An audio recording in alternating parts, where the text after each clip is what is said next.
そして火を中心とした共同体を作り出すことによって人間に社会性を与えた。 이것이 자연의 불입니다.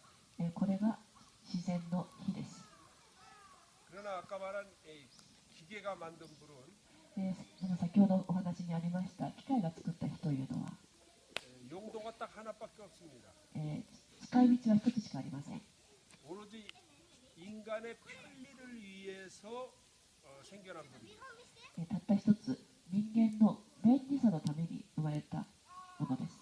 인간의 편리를 위해서라면 다른 모든 것이 희생돼도 좋다는 그런 불입니다. 人間の便利さのためには他の全ては犠牲になってもいいというそういう意味で作られた火です。 그 대표적인 불이 바로 원자력이 만들어낸 불입니다. その代表的なものが、原子力発電所から生まれる火です。 이렇게 불을 태우고 나면은 재가 생깁니다. こうやって火を焚きますと灰が残ります。 그 재의 성분은 자연의 성분하고 똑같습니다. この灰の成分は自然の成分です。 여기 불이 다 타고 나면 자연으로 다시 돌아갑니다. 火が全部消えていくと、これは全部自然に戻っていきます。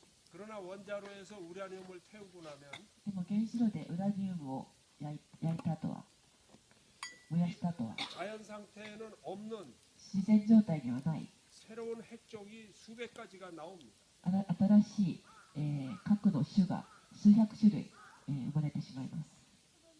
이것들은 자연과 인체에 엄청난 해를 끼치는 독성 물질입니다. これは自然と人体にも、自然にも多くの影響を与える毒性です。毒性物質です。 이게 없어지는데 수십만 년에서 수억 년까지 걸립니다. なくなるまでに数十万年から、数億年がかかると言われています。 그런데 인간들은 그 불을 계속해서 지피고 있습니다. でも人間はその火をずっとつけ続けます。 그래서 저는 이 인간이 인공적으로 만든 불의 사용을 엄격하게 제한해야 한다고 생각합니다. よって私は人間が、人間のために作り出した火を、とても厳重に、制限させなければいけないと思っています。 그런데 그 불이 생겨난 이유가 인간들의 편리 때문에 생겨났잖아요. でも人間の便利さのためにその火が生まれました。 우리가 편리를 추구하는 한 그 불을 제한할 수가 없습니다. 私たちが便利を求め続ける限りはその火は消えません。